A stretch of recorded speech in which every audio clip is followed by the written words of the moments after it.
I typically only do the calculation looking at things that are closed, so I don't take anything that's open into account, and I would segment it as much as I humanly can.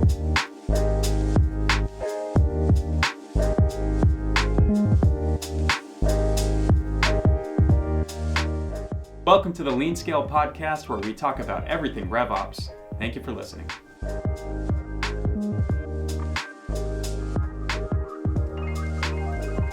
Today we're going to be talking about the 3 metrics that matter for sales teams. I got Bernardo here to walk me through it. Bernardo, what's the first metric people need to be looking at for sales?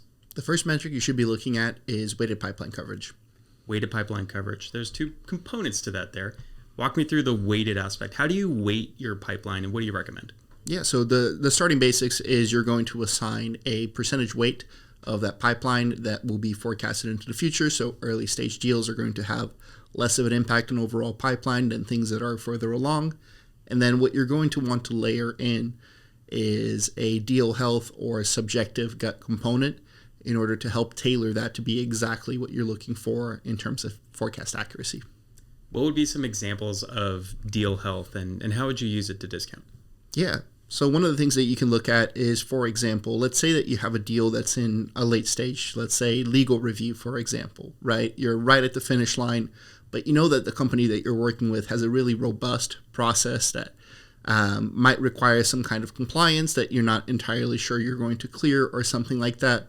You're not going to want to project that forward in full, because you know that there are possible blockers in there that could get you out of the contention right at the finish line. So being able to have an eye on that is really important. Makes a lot of sense. And why wait in general? And I'll open up with, usually you want to look at the coverage that you have to a quota. So let's say you have a $100,000 quota for a quarter, and you're looking at what pipeline you have to cover it to maybe achieve that. Why look at the weights?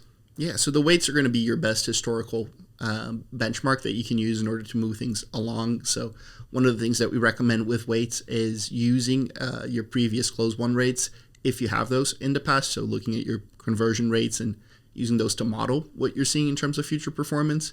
If you don't have those set up, or just don't have enough data, or you're early in your company's life cycle in terms of getting deals across the finish line, being able to make informed decisions and iterating on those is going to be really important to maintain that accuracy. But it just gives you predictability. Yeah, and I also think it helps you avoid, there's so many times where you look at a $100,000 quota, you go open up your pipeline in Salesforce and you see, oh, we have $1 million this quarter in pipeline. No problem. We're going to make it. And then you realize, 90% of that is in stage 1. Mm-hmm. It hasn't really been properly qualified quite yet. So this is where, when you look at the weighting of your pipeline, maybe you have $200,000 of actual weighted that you could probably count on. Exactly. What's the next metric we need to be looking at? Yeah, the next one that's really important is SQL to close one conversion rates. Tell me why. Yeah, I think the big thing here is just understanding what's working and what isn't. So one of the critical aspects of this is understanding what we consider qualified pipeline, right? It's paramount here that you're not just looking at any opportunity that's created. So working with your reps to have clear definitions and requirements over what are we considering a qualified opportunity, and making sure that that reflects something that you guys have a chance to win. And if you don't win, there's a learning opportunity that stems from it. One thing I find when people are measuring conversion rates, especially when you're looking at sales qualified lead to close one, you may have different sales cycles. Any recommendations you have? How do you actually do the calculation, and what do you need to consider when you do that? Mm-hmm. Yeah, I typically only do the calculation looking at things that are closed, so I don't take anything that's open into account, and I would segment it as much as I humanly can, right? I think it's important to have your sense of what the overall business is doing, but if you have different products, different business units, different regions that you're servicing, isolating that into relevant pockets, provided that you have enough data to make informed business decisions on those, is going to give you a lot of flexibility and visibility into how the business is performing. I would say, especially in the firmographic segmentation, you'll find you'll have very different SQL to close one conversion rates between your enterprise segment and an SMB segment. So taking that into account is going to be really important to make sure you have accurate data. Of course. All right, what's the last thing? If you're managing a sales team, one of the metrics you need to be looking at?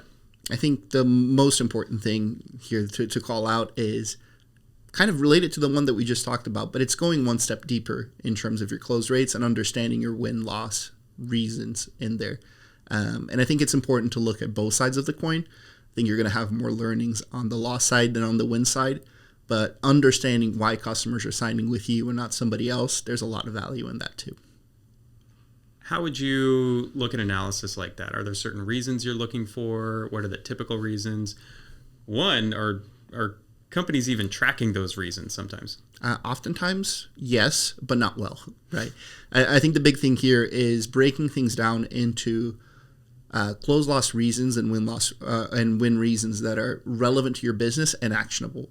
One of the things that we look for in these kinds of analyses are overall trends and then things that don't quite pass the common sense check, right?